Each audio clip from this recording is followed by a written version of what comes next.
নমস্কার বন্ধুগণ, আপনাদের সকলকে স্বাগত মোটিভেশন কৃষ্ণ চ্যানেলে। তো ভিডিওটি পুরোটা দেখার আগে প্রথমে নিচে দেওয়া সাবস্ক্রাইব বাটনে একবার হাত দিন এবং চ্যানেলটি সাবস্ক্রাইব করে দিন, আর তার সাথে সাথে অল নোটিফিকেশনটা অন করে দেবেন এবং বেলটা বাজিয়ে দেবেন। তো আজকে আপনাদের সাথে আমি শেয়ার করতে চলেছি এমনই একটা কথা বা এমনই একটা ছবিকে নিয়ে, বা আপনার আমার প্রত্যেকটা মানুষের জীবন কিভাবে পরিচালিত হচ্ছে সেই নিয়ে আজ আমি আপনাদের সাথে ব্যাখ্যা দিতে চলেছি, বা বলতে পারেন একটা অজানা তথ্য আপনাদের সাথে আমি উপস্থাপন করতে চলেছি।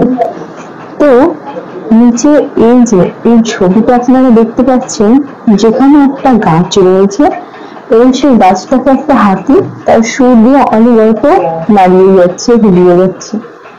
আর ঠিক সেই গাছের ডালে একজন মানুষ দুটো হাত দিয়ে ঝুলছে, আর সেই গাছের উপরের একটি ডালে রয়েছে মৌমাছির বড় একটা ছাতা বলতে পারেন, সেখান থেকে অনবরত মধু ঝরছে।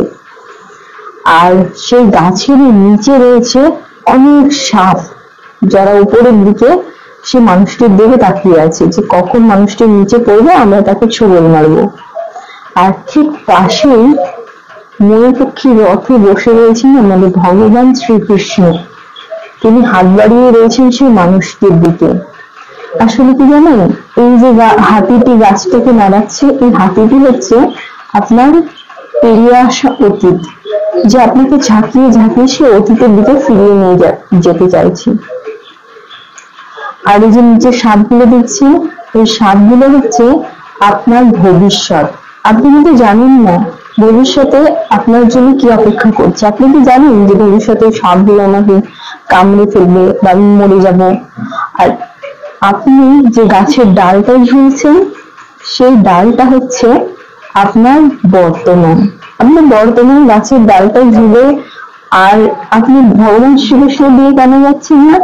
কারণ ওই যে মৌমাছির ছাতা, সেটা থেকে সব সময় আপনার মুখে ওই মধু পড়ছে, আর আপনি ভাবছেন হা মধু খাচ্ছি, ঝুলছি তো কি হয়েছে, যতক্ষণ মধুটা খেতে পারবো ততক্ষণ আমার কাছে শক্তি থাকবে, আমি ডালটা দিয়ে ঝুলতে পারবো। কিন্তু ভগবান শ্রীকৃষ্ণ আপনার দিকে হাত বাড়িয়ে রয়েছেন যে এসো ভক্ত, আমার সাথে এসো, আমি তোমাদের এই জীবনের এই যে ভবিষ্যৎ, বর্তমান, অতীত, এই সমস্ত ঝঞ্ঝাট থেকে মুক্তি দেব। কিন্তু না, আমরা কোনো কিছু একটা মায়ার বশে আমরা কিন্তু আমাদের সংসার জীবন ছেড়ে আমরা যেতে পারছি না, কারণ এটা ভগবান শ্রীকৃষ্ণ নিজের মায়া। ফিরিয়ে আসা অতীতকে আমরা ভুলে যাই, বর্তমানে যেটা আমাদের রয়েছে সেটার সাথে আমরা সুখী ভাবে জীবন যাপন করি, কিন্তু আমাদের ভবিষ্যতে যে আসলে কি আছে সেটা আমরা জানি না, বা সেটা নিয়ে আমরা ভাবতে চাই না। নিজেদের মধ্যে পরিকল্পনা অবশ্যই করি যে ভবিষ্যতে আমরা এটা করবো সেটা করব, কিন্তু আমরা আদৌ জানি না যে আমাদের ভবিষ্যতে আমাদের জন্য কি অপেক্ষা করছে।